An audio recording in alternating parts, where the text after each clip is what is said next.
Seja muito bem-vindo, eu sou o presbítero Rafael Ferreira e você está no canal Eco da Escritura. E se você está aqui é porque você quer aprender mais da Palavra de Deus e precisa de ajuda, certo? Então vamos lá, vamos lê-la juntos. Estamos no programa Evangelize, onde estamos lendo Mateus, Marcos, Lucas e João. O Evangelho, né? Os livros que se diz respeito a nosso Senhor Jesus, o único Salvador da nossa alma. Vamos aprender mais sobre ele, né? Lembrando sempre, curta, comente, compartilhe. Ao final do vídeo a gente faz uma breve reflexão, mas tem mais coisa que pode ser dita.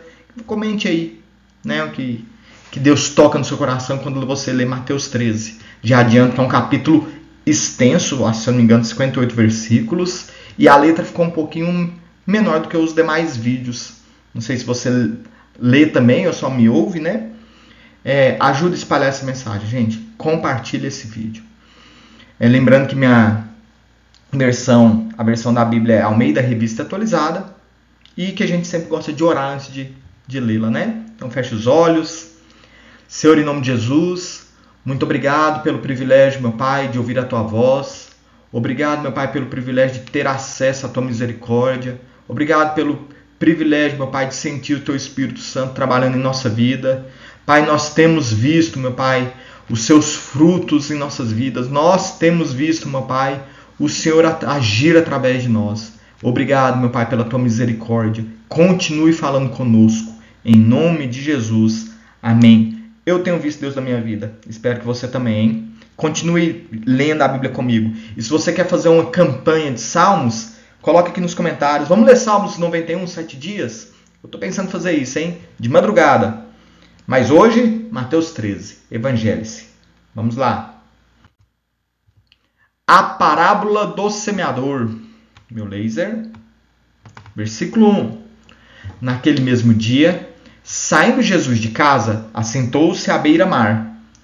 E grandes multidões se reuniram perto dele, de modo que entrou num barco e se assentou. E toda a multidão estava em pé na praia. E de muitas coisas lhe falou por parábolas e dizia: Eis que o semeador saiu a semear. E ao semear, uma parte caiu à beira do caminho, e vindo as aves a comeram. Outra parte caiu em solo rochoso, onde a terra era pouca, e logo nasceu, visto não ser profunda a terra. Saindo, porém, o sol, a queimou, e porque não tinha raiz, secou-se. Outra caiu entre espinhos, e os espinhos cresceram e a sufocaram. Outra, enfim, caiu em uma boa terra e deu fruto, a 100, a 60 e a 30 por um. Quem tem ouvidos para ouvir, ouça. Então se aproximaram os discípulos e lhe perguntaram: Por que lhes fala por parábolas? Ao que respondeu: Porque a vós, outros, é dado conhecer os mistérios do reino dos céus, mas àqueles não lhe é concedido. Pois ao que tem se lhe dará e terá em abundância, mas ao que não tem, até o que não tem lhe será tirado. Por isso lhes falo por parábolas, porque vendo não veem, e ouvindo não ouvem, nem entendem. De sorte que neles se cumpre a profecia de Isaías: Ouvireis com os ouvidos, e de nenhum modo entendereis. Vereis com seus olhos, e de nenhum modo percebereis. Porque o coração desse povo está endurecido, de mau grado ouviram com os ouvidos e fecharam os olhos, para não suceder que veja com os olhos, ouça com os ouvidos, entenda com o coração, se convertam e sejam por mim curados.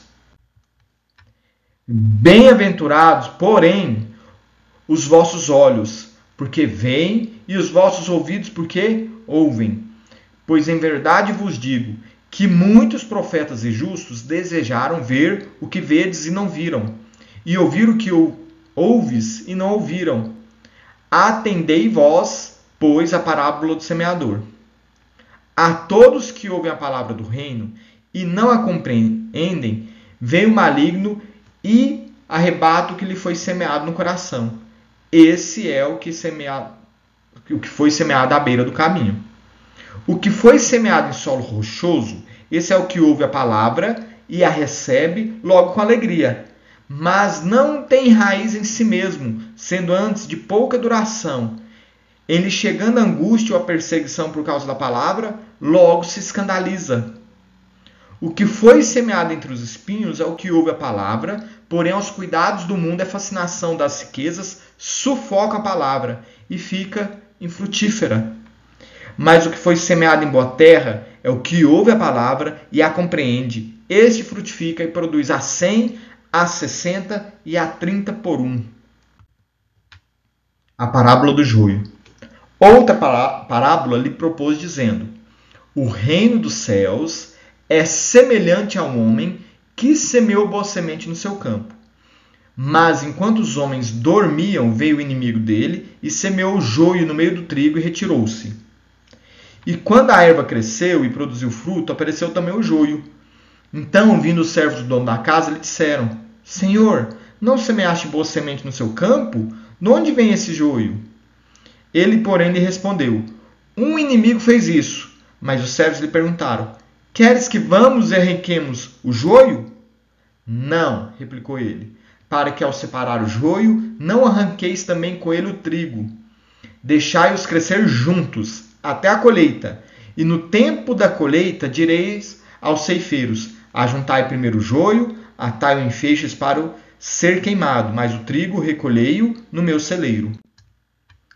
A parábola do grão de mostarda.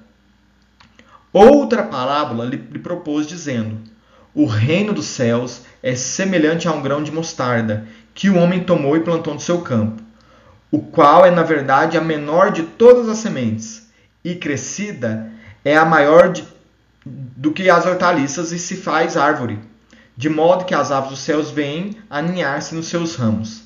A parábola do fermento. Disse-lhes outra parábola: o reino dos céus é semelhante ao fermento que uma mulher tomou e escondeu em 3 medidas de farinha, até ficar tudo levedado. Por que Jesus falou por parábolas? Versículo 34, hein? Todas essas coisas disse Jesus às multidões por parábolas, e sem parábolas nada lhes dizia, para que se cumprisse o que foi dito por intermédio do profeta: abrirei em parábolas a minha boca, publicarei coisas ocultas desde a criação do mundo. A explicação da parábola do joio. Então, despedindo as multidões, foi Jesus para casa, e chegando-se a ele os seus discípulos, disseram: explica-nos a parábola do joio do campo. E ele respondeu: o que semeia a boa semente é o filho do homem. O campo é o mundo. A boa semente são os filhos do reino. Os joios são como os filhos do maligno.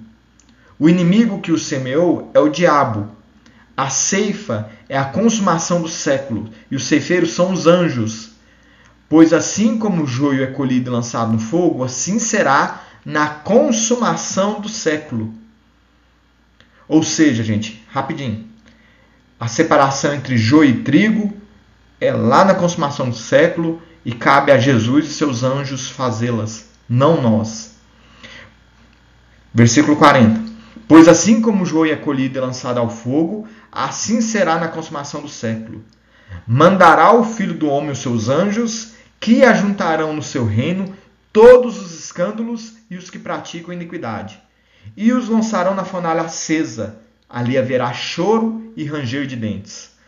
Então os justos resplandecerão como o sol, e no reino do seu Pai. Quem tem ouvidos para ouvir, ouça. A parábola do tesouro escondido. O reino dos céus é semelhante a um tesouro oculto no campo, o qual certo homem, tendo achado, escondeu. E transbordante de alegria vai, vende tudo que tem e compra aquele campo. A parábola da pérola. O reino dos céus é também semelhante a um que negocia e procura boas pérolas. E tendo achado uma pérola de grande valor, vende tudo o que possui e a compra. A parábola da rede. O reino dos céus ainda é semelhante a uma rede, que lançada no mar recolhe peixes de toda espécie.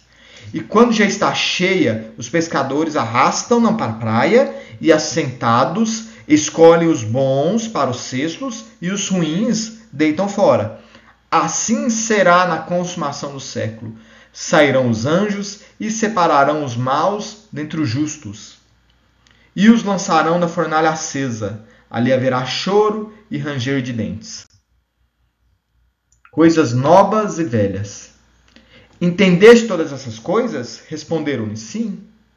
Então lhes disse, por isso, todo escriba versado no reino dos céus é semelhante a um pai de família, que tira do seu depósito coisas novas e coisas velhas. Jesus prega em Nazaré e é rejeitado pelos seus. Versículo 53. Tendo Jesus proferido essas parábolas, retirou-se dali.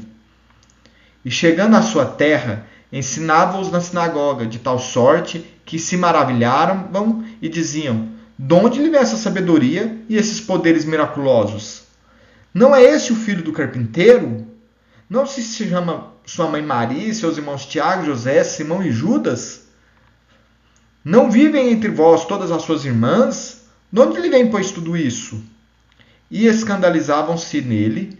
Jesus, porém, lhes disse, não há profeta sem honra, senão na terra e na sua casa. Na sua terra e na sua casa. E não fez ali muitos milagres por causa da incredulidade deles. Amém. Como eu disse, é um capítulo mais extenso, né? Mas tem muito ensinamento, gente.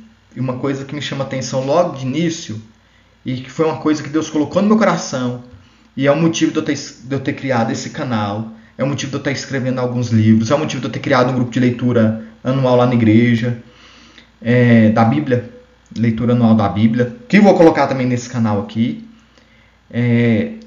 Produzam, que a palavra venha como semente no bom coração e dê frutos a 30, a 60 e a 100 por um.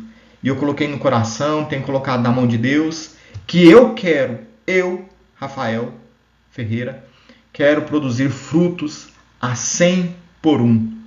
E estou pedindo isso muito para Deus. Peça isso também.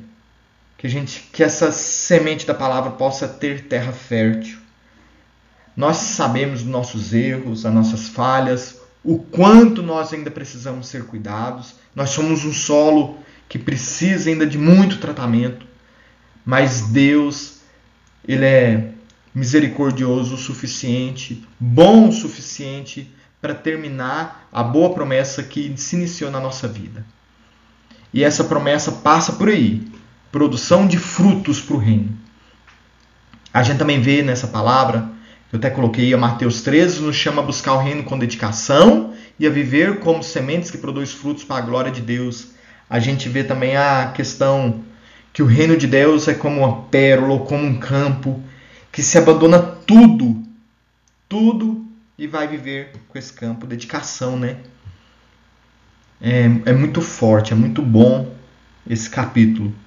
Estude-o, reflita em mais ensinamentos que tem nele.